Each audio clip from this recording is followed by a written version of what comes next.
Imagine a scenario for a second, if you will. Let's say a highly powerful individual, like a billionaire CEO, maybe the architect of this massive exploitive financial monopoly, Right. and he commits systemic fraud on an absolutely unprecedented scale. I mean, he brings the entire economy to the brink of collapse just to enrich himself. A tale as old as time, really. Exactly. Now, imagine that the governing authorities actually catch him, but instead of putting him in a physical prison cell, they execute a completely different kind of sentence. Oh, I like where this is going. They mathematically erase his digital identity. I mean, his bank cards suddenly stop working. His passport is voided in every database on Earth. Wow. Yeah, his stock shares, offshore accounts, his, crypto wallets, all of it mathematically vaporized into thin air. Just completely gone. Completely. And he is left to walk the streets of this massive metropolis surrounded by millions of people, but he is an absolute ghost. He can't buy a cup of coffee. He can't sign a contract. He can't even get someone to look him in the eye because the system has just utterly excommunicated him. It sounds exactly like a speculative fiction novel, about the ultimate technological punishment. Right, but what if I told you that an ancient text actually mapped this exact economic protocol out, like, thousands of years ago? I mean, that is wild to think about. It really is. So, welcome everyone to a brand new deep dive. We are thrilled to have you with us today because we are taking on a mission that is going to fundamentally change how you view ancient history, economics, and systemic justice. We really are. Today, our source material is Lecture 10 out of 14 from the Tolu-e-Islam digital audio series. Specifically, we're looking at a rigorous analysis of Surah Ta-Ha, verses 95 through 107. Exactly. And, before we get into the weeds here, I really need to put a quick impartiality warning out there for you listening. Which is incredibly necessary for this specific material. It really is. Yeah. The text we're analyzing today takes some incredibly strong, uncompromising stances on economic hoarding, individualistic capitalism, and systemic wealth distribution. It pulls absolutely no punches. None at all. So I want to assure you right off the bat that our goal today is not to endorse any specific modern political or economic ideology. Right. We are not here to advocate for the left, the right, or the center. We're just here to impartially unpack the fascinating, razor-sharp intellectual arguments presented in this source material. We're going to entirely strip away the cosmic, spooky, doomsday mythology that usually surrounds these verses. Oh, totally. And replace it with a blueprint for modern social physics. It is the absolute definition of a paradigm shift. I mean, what the source material does here is take a narrative that society has comfortably quarantined in the realm of, magic and miracles. Right. And it drags it directly into the boardroom, into the courtroom and the central bank.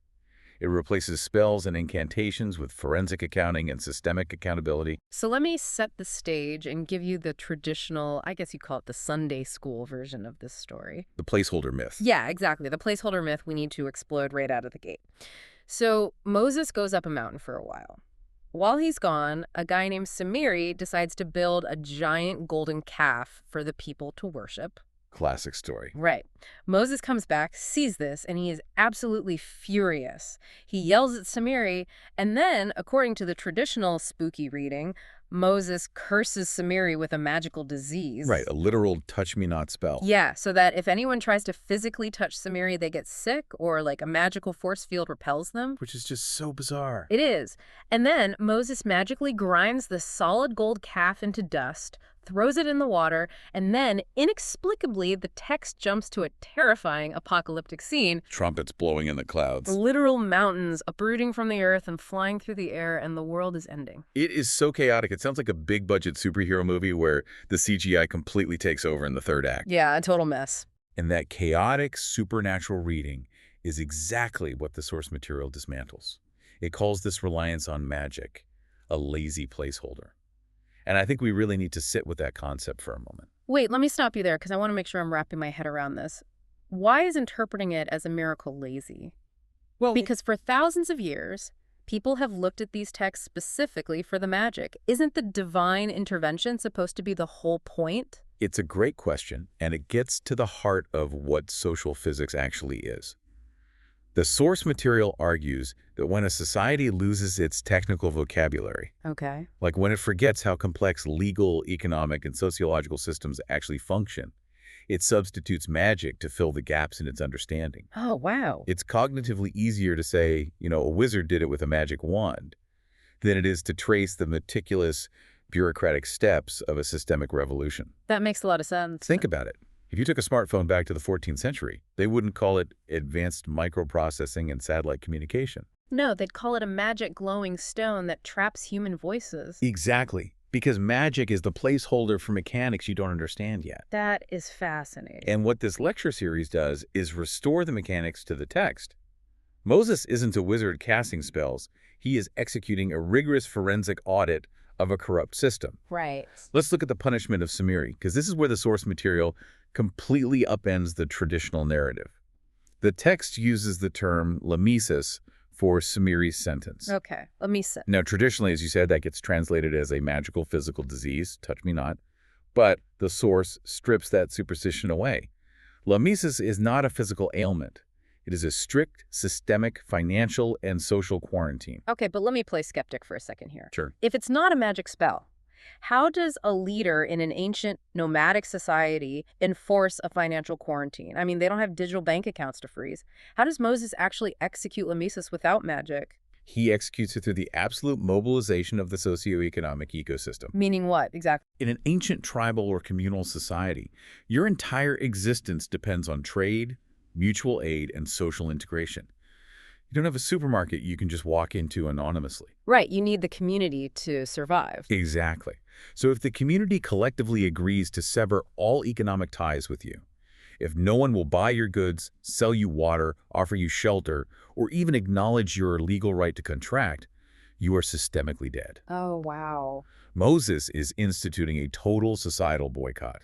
He strips Samiri of all his economic leverage. So it's exactly like the modern digital exile scenario we talked about at the top of the deep dive. Exactly.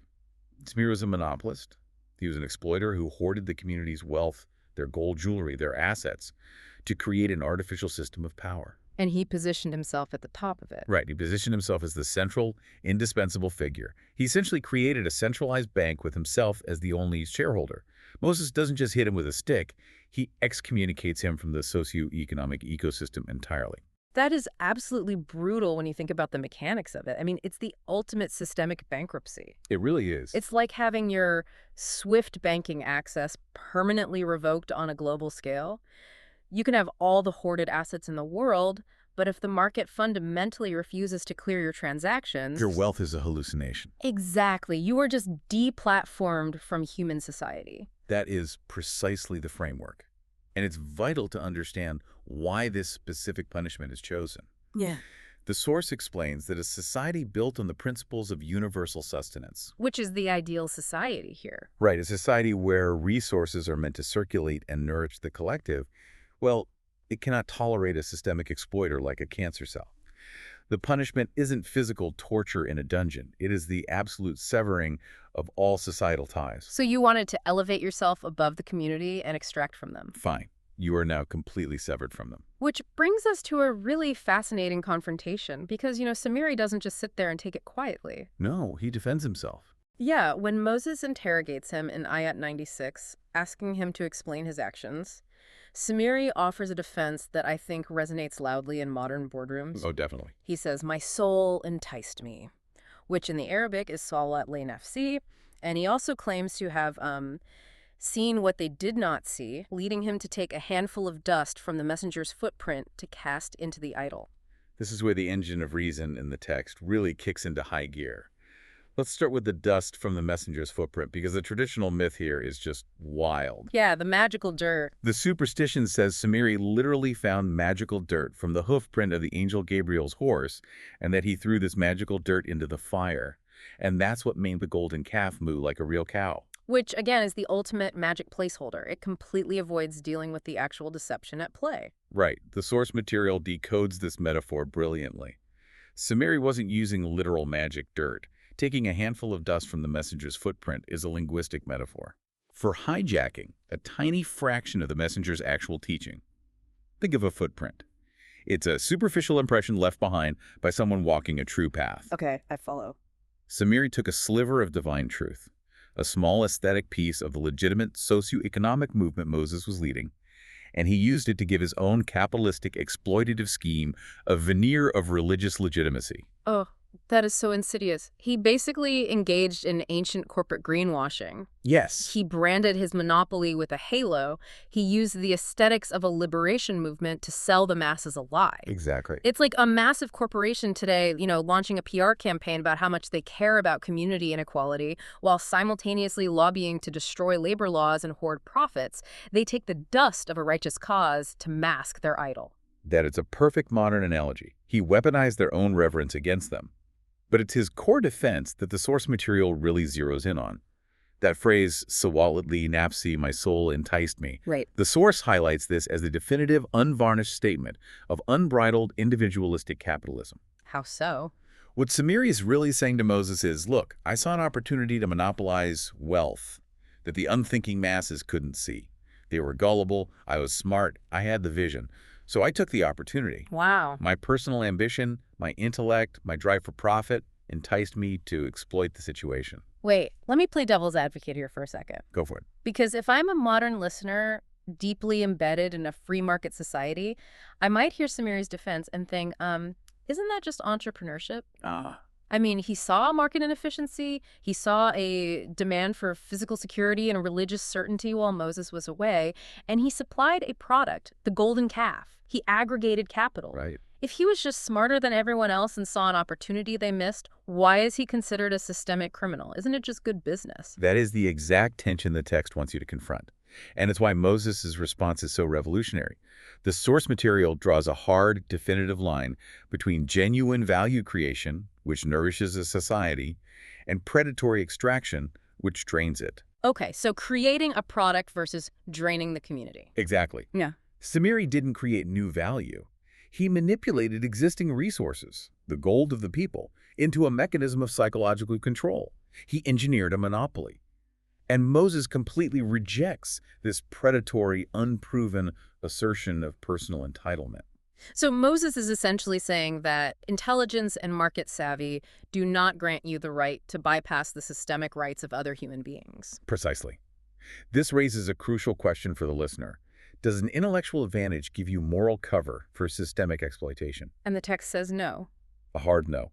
Moses holds Samiri accountable to a higher law of universal sustenance. You cannot justify creating a system of systemic inequality just because you were smart enough to spot a vulnerability in the psychology of the masses. Right. Your personal enticement, your sawali nafsi, does not override the collective right to a balanced, non-exploitative society. It's a total rejection of the might makes right philosophy, even when that might takes the form of financial cunning or, intellectual superiority. Yeah. And I think that's why the punishment of Misas is so profoundly fitting.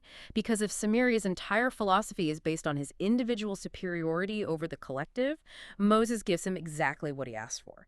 Absolute individualism. Yes. Which brings us back to the sheer crushing psychological agony of that social quarantine. It does. And we need to dive deeper into the psychological weight of Misas, because the source material doesn't just leave it in the ancient world. It brings in a fascinating, highly unexpected connection here. I loved this part. Right. To explain the mental state of Samiri under this quarantine, the lecture references a famous mid-20th century sociological study called The Lonely Crowd, written by two American authors, David Reisman and Nathan Glazer.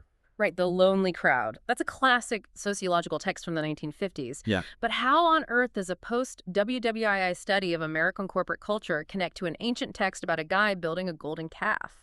It connects through the mechanics of human psychology and social dependency. In The Lonely Crowd, Reisman analyzes a shift in society from what he calls inner-directed people, who are driven by their own internal moral compass, to other-directed people. Okay, other-directed. The other-directed person is hypersensitive to the expectations, approval, and dynamics of the crowd. Their entire sense of self-worth is derived from their status within the social network. The source material draws a direct parallel between Samiri's psychological makeup and this phenomenon. Because to be an exploiter, you fundamentally need someone to exploit. You need the crowd. Exactly. A monopolist cannot exist in a vacuum. Samiri's entire identity, his power, his arrogant claim that he saw what they did not see, it all relies on having a subjugated mass of people to look down upon and manipulate. He needs an audience. He is entirely other-directed in his lust for power. So what happens when you apply Misas to a mind like that? You create a living hell, because to be part of the lonely crowd is to be utterly isolated despite being surrounded by thousands of people. You are in the middle of the camp, you can see the fires, you can hear the conversations, but you are a ghost. Yes, for Samiri, this isn't just a physical inconvenience. It is structural and psychological annihilation. Imagine the daily reality. He wakes up, he walks through the marketplace. And nothing. The people part like the Red Sea to avoid him. No one speaks his name. No one answers his questions. If he drops a coin, no one picks it up. He is surrounded by a massive community, but he has zero systemic connection to it. It is the ultimate reflection of his own crime. I mean, he treated the people as objects to be manipulated for his own enrichment. So society responds by treating him as an object that simply does not compute in their socioeconomic software. He's an error code. That is a brilliant way to phrase it. He's an error code that the system refuses to process. It is worse than being thrown into a physical dungeon, because in a dungeon, you can at least blame the walls. Here, you are walking around in the very society you used to own, and you are forced to experience the mathematical consequence of your own selfish philosophy. You wanted to be an individualist, entirely separate from the collective well-being. The universe says, granted. Granted, you are now completely separate. Be careful what you wish for. It's a haunting punishment, and frankly, it feels incredibly relevant when we look at how modern society tries, and often fails, to hold untouchable billionaires accountable. Very true. But Moses doesn't just stop at punishing the architect of the corrupt system. He knows that taking down the CEO isn't enough if the toxic corporate structure remains intact. He goes after the system's capital itself. Yes, the anti-hoarding protocol. So let's talk about the destruction of the golden calf. The text says Moses takes the idol, burns it, grinds it up, and casts it into the sea. The Arabic phrase is Nansifanahu fi al-yam. This is a crucial mechanical step in the audit. But let me interrupt, because if I'm looking at this from a purely pragmatic economic standpoint, Moses' actions here seem economically illiterate. He just secured a massive amount of gold, right? A highly valuable commodity. Why go to such extreme lengths to completely vaporize it? Why not just melt the gold down, stamp it into coins, and put it in the communal treasury to buy grain or fund public works? Why destroy the capital? Because if we view this purely as a forensic audit and an anti-hoarding protocol, Moses understands something fundamental about human psychology and the nature of fiat value. He has to destroy the commodity's artificial psychological power over the masses. Okay, artificial power. You have to remember what that gold represented. It wasn't just metal. It was an idol. It held massive psychological real estate in the minds of the people. It was the physical manifestation of Samiri's exploitative system. So if Moses just melts it down and puts it in a treasury, he's actually reinforcing the core problem. Exactly. If he takes the gold and says, well, this is now our national wealth, he is validating Samiri's premise. He is telling the people, yes, this hoarded gold is the ultimate source of power and security. Samiri was right to worship it. He was just holding it in the wrong hands. I see. Moses refuses to validate the idol. This reminds me of a modern technological analogy. Imagine a rogue tech billionaire creates a predatory cryptocurrency. Okay. He hypes it up, he artificially inflates the value, and he gets millions of vulnerable people to pour their life savings into this digital token, making him a godlike figure in the crypto space. Right, a crypto king. Now, if the regulators finally catch him, taking his servers and just transferring the crypto into the government's wallet doesn't solve the delusion. The token still exists. The belief in its value still exists. Right. To truly break the spell, you have to wipe the servers, you have to take the blockchain ledger itself, corrupt the code, and mathematically vaporize the asset so it ceases to exist entirely. Yeah. You have to prove to the victims that the token was always just an illusion. That is a phenomenal analogy, and it maps perfectly onto Nansifanahu fi al-yam. Yeah. By completely vaporizing the hoarded asset, burning it, grinding it into dust, and scattering it across the ocean, Moses is wiping the server. He is injecting its locked value back into the chaotic ecosystem of nature, but he is doing it by utterly destroying its status as a hoarded monopoly. He is standing before the masses and saying, look at your untouchable capital. Look at this god of wealth you thought controlled your destiny. It is dust on the water.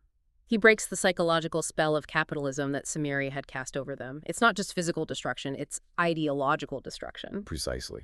And this brings us to an incredible linguistic detail in the source material. This is perhaps my favorite part of the entire deep dive. It's regarding Ayat 107, which describes the state of the society after Moses completes this massive systemic audit. The text uses the Arabic word iwaja, which translates generally to crookedness. Yes, and this is where the linguistics of the Quran become truly breathtaking in their precision. Right. In Arabic grammar, the root of this word can be vocalized in two different ways, and the difference fundamentally changes the geometry of the word. When the root word has a fatha, which is a vowel mark placed on top of the letter, making it pronounced awaj, it refers to physical crookedness. Okay, physical. It describes something you can see with your physical eyes. So like a bent stick, a winding river, or a badly paved road. Physical, tangible unevenness. Exactly. Physical geometry. Yeah. But here in the Quran, in this specific verse describing the post-audit society, it is not written with a fatha. It is written with a kasra, a vowel mark placed below the letter, making it pronounced iwaja. Okay, a kasra. The source material explains that iwaja refers to abstract, systemic, or intellectual distortions. It is a crookedness that you cannot see with your physical eyes. You can only perceive it with your intellect. It is social geometry. Hold on, let me make sure I'm fully capturing the magnitude of this. The text is explicitly differentiating between the physical landscape and the invisible socioeconomic infrastructure. Yes, the text is saying that when Moses is done with his systemic overhaul, there is no iwaja. There is no invisible systemic crookedness left in the society. That is profound, because if we apply that to the modern world, it perfectly explains how systemic injustice operates. It really does. You can have a society with beautiful straight roads. You can have gleaming skyscrapers that are perfectly plumb and immaculate public parks. Physically, there is no awaj. Right, physically it looks great. But if the tax laws are meticulously designed to funnel wealth from the working class to the top 1%, if banks are quietly redlining neighborhoods to deny mortgages based on demographics, if corporate lobbies are writing the environmental regulations, that society is absolutely riddled with iwaja. That is exactly the distinction. The physical infrastructure might look perfect, but the socioeconomic infrastructure is entirely crooked. Samiri's system was pure iwaja. Wow. It looked like religious devotion on the outside, but structurally it was a funnel designed to siphon wealth to a monopolist. Moses didn't just smash the physical calf. He eradicated the iwaja. He straightened the invisible socioeconomic lines of the community. I love that. The difference between a bent stick and a bent tax code, it's entirely structural. Hmm. But if Moses solved the immediate problem, if Samiri is isolated, the gold is dust, and the invisible crookedness is straightened out, why does the text suddenly escalate? Because right after this, we hit Ayat 102, which talks about your fak fi al-sur, the sounding of the trumpet. Traditionally, as we discussed in the intro, this is the moment where the text abandons the historical narrative and jumps thousands of years into the future to a literal cosmic doomsday. The sky ripping open. The sky rips open, trumpets blow. How do we read this without falling back into that spooky doomsday lens? If it isn't magic, what triggers the trumpet? We read it strictly through the lens of social physics. The source material demands that we translate this out of mystical imagery and recognize it as a recurring historical mechanism. The sounding of the trumpet is not a literal angel sitting on a cloud blowing a brass horn at the end of time. Right. It is a historical alarm. It is the alarm of systemic realignment. Like a bugle sounding the charge for war or the siren of a revolution. Precisely. It represents the inevitable crisis point in human history. Think of it as a law of societal thermodynamics. When a corrupt establishment pushes exploitation too far, when the iwaja, the systemic crookedness, reaches a breaking point, the alarm sounds. It can't hold anymore. The exploitation is finally dragged into the harsh light of reality. It is the exact moment a society can no longer sustain its own internal contradictions, and the system either collapses under its own weight or faces a revolution. The sounding of the trumpet is the tipping point of social physics. And the text says that on that day, when the alarm sounds, the mujamun are gathered. The mujamun being the criminals, the systemic exploiters, the oligarchs who built the crooked systems. Right. But it describes them with this very specific, almost bizarre word, zurka. Traditionally, that translates to blue-eyed, which frankly, I've always found incredibly weird and out of place. Why are the villains of a doomsday prophecy suddenly described as having blue eyes? Is it some ancient bias against lighter eye colors? No, not at all. And this is another instance where a literal translation completely betrays the actual mechanism being described. The source clarifies this beautifully. Oh, good. In ancient Arabic idiom, zurka doesn't mean literally having blue irises.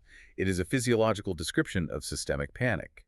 In ancient desert cultures, when someone was thrust into a state of profound medical shock or absolute paralyzing terror, the blood would drain from their face, and their eyes would glaze over, taking on a cloudy, glassy, bluish tint. Oh, like a physiological symptom of terror, the blood leaves the extremities. Exactly. It means being blinded by terror, panic, and weakness. Mm. Imagine the physical reaction of sheer, inescapable realization that your empire is falling. Like a deer in the headlights. Or, to stick with our modern analogies, it's the exact look on the face of the CEO of a corrupt monopolistic hedge fund. The exact second the federal auditors kick the boardroom doors in, freeze the servers, and announce the indictments. Yes. The color drains from their face, their eyes glaze over, they are Zerka, the gig is up. The illusion of their invincibility is shattered. That is the exact energy the text is conveying. They aren't magical villains with glowing blue eyes. They are terrified executives facing the collapse of their fraudulent systems. They are dragged into the light of accountability to face what the text calls their wizra. And what does wizra mean in this context? It translates to heavy burdens or debts. But in the framework of social physics, they are facing the mathematical, inescapable consequences of the heavy systemic debts they accumulated through their crimes. Ah, systemic debts. The wealth they hoarded wasn't legitimately theirs. It was an unpaid debt extracted from the masses they exploited. The labor they stole, the resources they monopolized, all of it is a massive, crushing weight of debt. And the sounding of the trumpet is the universe or the forces of historical justice finally calling in that debt. The ultimate margin call. I love this framework so much. It takes the text out of the mystical clouds and plants it firmly in boardrooms, government halls, and the cyclical rise and fall of human empires. It really grounds it. Which perfectly sets up the most famous apocalyptic imagery in these verses. The mountains flying away.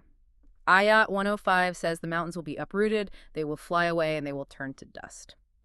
Now, if we aren't talking about literal geology, if the Earth's crust isn't actually shattering, who are the mountains? According to the source's interpretation, the mountains, which is Jibal in Arabic, represent political and economic pillars. They are the human mountains. The human mountains. Yes. The chieftains, the elites, the massive, deeply entrenched monopolies. The lecture specifically references the historical oligarchs of that era, like Abu Jahl or Abu Sufyan, who controlled the trade routes and the wealth of Mecca. Right. Men who seemed as massive, intimidating, and immovable as Mount Everest. If you were a common person in that society looking up at their wealth and their private armies, you would think, these guys are permanent fixtures of the earth. They can never be moved. Exactly. They had all the money, all the political power, all the leverage. They appeared to be geological facts of life. But when the systemic alarm sounds, when that bugle of revolution and realignment hits, these massive monopolies, these human mountains, are blasted into powder. Wow. Their political power, their hoarded wealth, their untouchable status is vaporized, just like Samiri's golden calf. It is antitrust action on a civilizational scale. The text is promising that no systemic monopoly, no matter how deeply entrenched its roots are in the economy, can survive the inevitable blowback of social physics.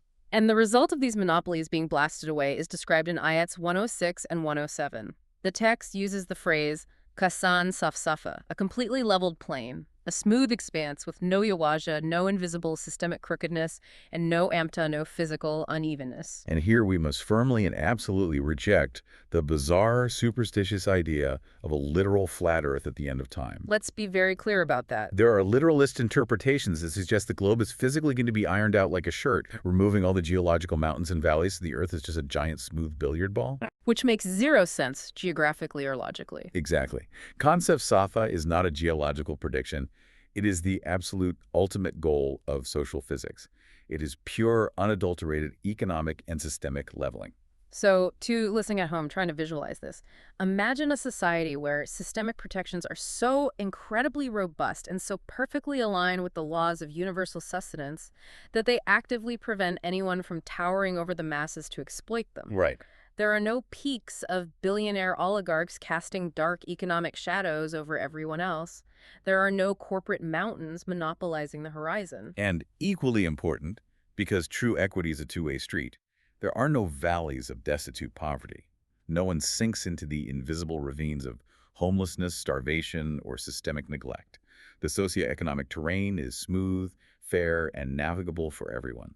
It is a leveled playing field. It really highlights how incredibly thorough Moses was in his approach to justice. He didn't just punish one bad actor and call it a day. He didn't just find Samiri and let the system run. No, he dismantled it entirely. He completely flattened the socioeconomic distortions that Samiri's capitalistic coup introduced.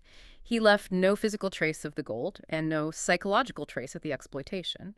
He audited the system, he destroyed the idol, he exiled the monopolist to the lonely crowd, and he leveled the playing field until it was Khan Safsafa. The economic idol is ashes, the playing field is leveled, and the exploiters are facing systemic bankruptcy. But how does an enlightened society prevent another Samiri from rising in the future? How does human intellect protect itself when facing the sheer weight of historical precedent? In Lecture 1114, covering Ayat 107-114, we are going to dive into the ultimate mechanics of intellectual property, the operational definition of true knowledge, and the warning against rushing to judgment without a systemic framework. See in the next episode. That is an incredible teaser, and I cannot wait to get into the mechanics of intellectual property next time. But before we go, we want to leave you, the listener, with one final lingering thought to mull over independently.